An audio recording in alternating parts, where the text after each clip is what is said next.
Hello everyone, कैसे हो आप सभी लोग। होपफुली आप लोगों की पढ़ाई काफ़ी अच्छी चल रही होगी।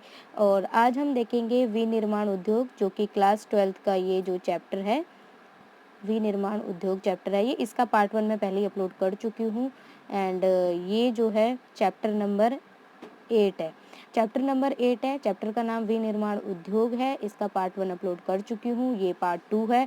तो इससे पहले जो हमने उद्योग देखे थे वो पार्ट 1 में देखे थे। आज जो पढ़ते एक आधा जो छोटा सा रह गया था, बाकी सूती उद्योग वगैरह हम इस चैप्टर में देखते हैं। तो बिना टाइम गवाए आगे पढ़ते हैं अपने लेक्चर को। और आप सभी का स्वागत है हमारे यूट्यूब चैनल आयशा रावत में। तो स्टार्ट करते हैं। बोकारो इस्पात संयंत्र। तो ये जो आपको दिख रहा है यहाँ पे, ये बेसिकली अलग अलग जगहों पे अलग अलग जो है इंडस्ट्री स्थापित की गई थी। इसी की तरह से जो बोकारो जगह है, जैसे मैंने बताया था आपको, उड़ीसा हो गया, आंध्र प्रदेश हो गया, ठीक है, तमिलनाडु के क्षेत्रों में, ज़्यादातर उड़ीसा, झारखंड, आंध्र प्रदेश वगैरह इन क्षेत्रों में ये स्टील वगैरह उद्योग वगैरह स्थापित किए गए हैं।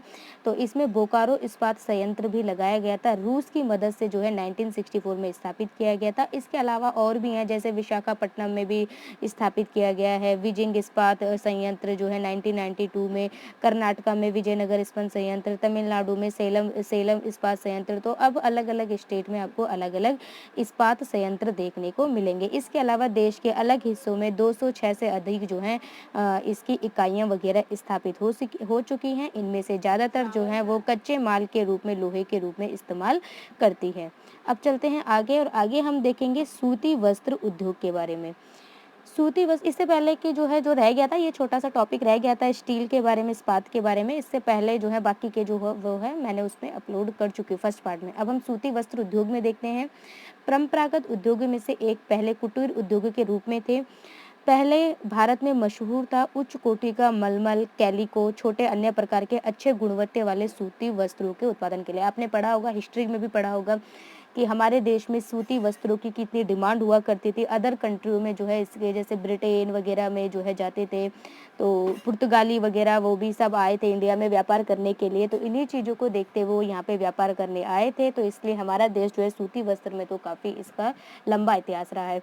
तो क्वालिटी वाइज अच्छी क्वालिटी के हमारे यहाँ मलमल, कैलिको वगैरह के कपड़े मिलते हैं, सूती वस्त्र के। तो इसी के उद्योगों के विकास के लिए भारत एक उष्ण कटिबंधीय देश है, इसलिए सूती कपड़ा गर्म और आर्द्र जलवायु के लिए आरामदायक होता है।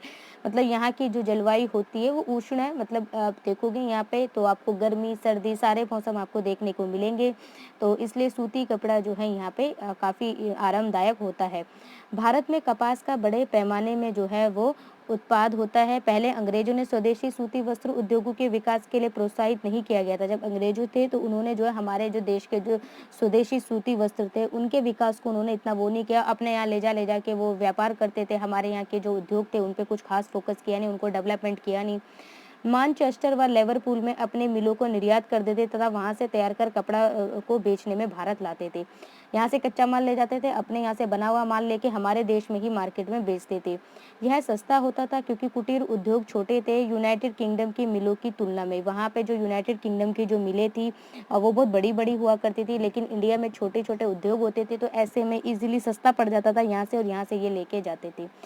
अब पहली मिल स्थापित कब हुई, सूती मिल? तो 1854 में प्रथम आधुनिक सूती मिल की स्थापना जो है की गई थी मुंबई में। उसके बाद दो और मिलों का स्थापित किया गया, शाहपुर और कैलिको में, जो कि अहमदाबाद में पड़ती हैं, गुजरात में। और 1947 तक अगर हम देखेंगे तो 423 मिलों की संख्या हो गई थी। तो पहली 1854 में स्थापित की गई थी सूती मिल मुंबई में, उसके बाद अहमदाबाद वगैरह में भी, और फिर 1947 तक जो है 443 मिलों की स्थापना हो गई थी। विभाजन में उद्योगों को बड़ा झटका लगा था। अच्छी गुणवत्ता वाले कपास उद्योग क्षेत्र ज्यादातर पाकिस्तान के क्षेत्र में चले गए। मतलब कि जब पहले 1947 से पहले पूरा देश एक था, यूनाइट था, लेकिन 1947 में विभाजन हुआ, और विभाजन के कारण जो है काफी सारे अच्छे क्वालिटी के जो कपास उत्पादन होता था वो हिस्सा पाकिस्तान के पास चला गया, और भारत में 409 में से 29% ही भारत में रह गए, बाकी के जो है पाकिस्तान के पास चले गए। धीरे धीरे पुनर्स्थापित हुए। 1951, 1999, 2000 के बीच सूती कपड़ों के जो जो है तकरीबन 5 गुना बढ़ोतरी होती चली गई और भारतीय कपड़ों को, जो सूती कपड़े थे, उनको सिंथेटिक कपड़ों के साथ कंपटीशन करना पड़ रहा है। आज के टाइम पे सूती कपड़ों के मुकाबले जो है सिंथेटिक कपड़ों को लोग ज़्यादा पसंद कर रहे हैं। उसके बाद आते हैं चीनी उद्योग के बारे में। चीनी, गन्ना, चुकंदर, शकरकंद आदि कई मीठे पदार्थों से चीनी बनाई जाती है वर्ल्ड में, लेकिन भारत में गन्ने से जो है चीनी बनाई जाती है। यह सूती के बाद भारत में दूसरा सबसे बड़ा उद्योग है। सूती उद्योग के बाद दूसरा सबसे बड़ा उद्योग जो है वो चीनी उद्योग है, क्योंकि कृषि निर्भर है हमारा उद्योग। तो क्योंकि ये वाला जो उद्योग होता है चीनी का, ये गन्ने पे डिपेंड होता है, तो गन्ना खेती करते हैं, तो इसलिए कृषि निर्भर उद्योग है। 250 करोड़ पूंजी, 4 लाख लोगों को रोजगार, 250 करोड़ कृषक इस पे लगे हुए होते हैं, मतलब 250 करोड़ का निवेश किया जाता है।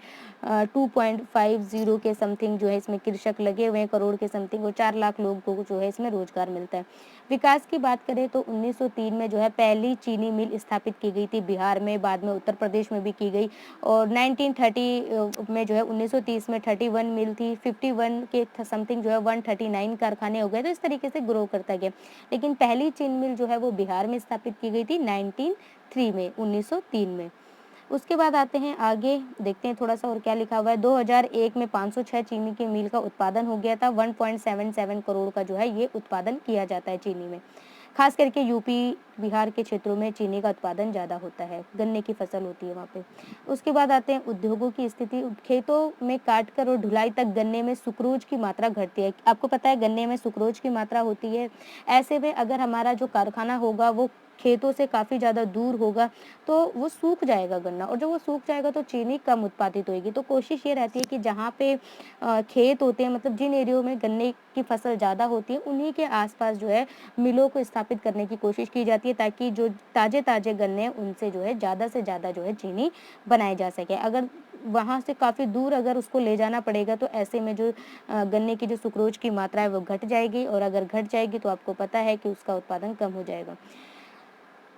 1/3 भाग महाराष्ट्र उत्पादन करता है, दूसरे नंबर पे उत्तर प्रदेश, फिर तमिलनाडु, बिहार वगैरह ये आ जाते हैं। तो इसमें फर्स्ट पोजीशन पे महाराष्ट्र है। अभी करंट के मेरे पास जो वो है, आप उसमें देख लेना आंकड़ों में। अभी जो है बुक्स मैंने बनाई थी, तो वहाँ पे महाराष्ट्र फर्स्ट नंबर पे, उत्तर प्रदेश दूसरे नंबर पे, तमिलनाडु, बिहार, पंजाब, हरियाणा, मध्य प्रदेश, गुजरात, इस तरीके से सीक्वेंस में आते हैं। ये थी चीनी के बारे में। अब आते हैं पेट्रो रसायन उद्योग। पेट्रो रसायन उद्योग जिससे आप अपने जो गाड़ी, वाहन वगैरह, परिवहन वगैरह चलते हैं, तो उसको पेट्रो रसायन उद्योग बोलते हैं। आपका देखा होगा पेट्रोल, डीजल वगैरह, तो ये सारे पेट्रोकेमिकल इंडस्ट्री होती हैं। तो पेट्रोल से अनेक वस्तुएं तैयार की जाती हैं। इन्हें सामूहिक रूप से पेट्रो रासायनिक उद्योग कहा जाता है। पॉलीमर, कृत्रिम रेशे, इलेस्टोमर्स, पृष्ठिक संक्रियक आदि जो है ये इनके उपवर्ग में बांटे गए हैं। शैल रासायनिक उद्योग मुंबई में तथा पटाखों का उद्योग गुजरात, महाराष्ट्र, पश्चिम बंगाल, आंध्र प्रदेश में स्थित है। रासायनिक व पेट्रो रासायनिक विभाग के प्रशासनिक नियंत्रण में पेट्रो रसायन सेक्टर के तहत 3 संस्थाएं हैं। ये जो पेट्रो रासायनिक संस्था, अब पेट्रो रसायन में ये मत समझना सिर्फ पेट्रोल ही आता है, सारी चीज़ें आ जाती है। जो भी केमिकल से वर्किंग जो चीज़ें होती हैं वो सारी आ जाती हैं इसमें। और इनको जो है 3 भागों में, 4 भागों में आप देख सकते हो। भारतीय पेट्रो रासायनिक corporation limited, IPCL, petroleum corporation limited सहकारी संस्था है, इसमें गवर्नमेंट प्राइवेट दोनों मिलकर करती है। The national organic chemicals industry limited, NOCIL, नैप्था पर आधारित मुंबई का पहले रासायनिक उद्योग था। ठीक है, तो इस तरीके से ये थोड़ा सा देख लेना, इनके बारे में गूगल पे रिसर्च भी कर लेना।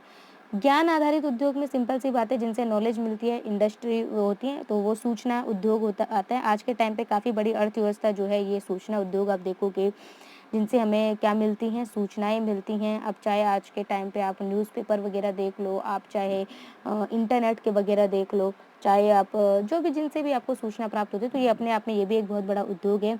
आजकल के टाइम पे सॉफ्टवेयर उद्योग इलेक्ट्रॉनिक हार्डवेयर उत्पादन में आगे बढ़ गया है। IT सॉफ्टवेयर सेवा उद्योग भारत के GDP का तकरीबन 2% के लिए उत्तरदायी है। इस विकास से रोजगार वगैरह के भी अवसर मिले, तो आप देखोगे अपने आसपास शहरों में ज़्यादातर इसी क्षेत्र से लोग जुड़े हुए होते हैं। ठीक है, तो ये सारी चीज़ें थी यहाँ पे। ठीक है, तो होपफुली आपको वीडियो समझ में आई होगी। एक बार ज़रूर देख लेना दोबारा से वो करके, और बुक से ज़रूर पढ़ना, क्योंकि ये मैंने बस नोट्स वगैरह आपको टू द पॉइंट बता रखे हैं। बुक जब पढ़ोगे आप डिटेल में आपको समझ में आएगा। और कोई भी डाउट हो तो आप कमेंट में ज़रूर बताना, और वीडियो पसंद आई हो तो लाइक कीजिए, चैनल को सब्सक्राइब कीजिए एंड अपने दोस्तों के साथ शेयर कीजिए।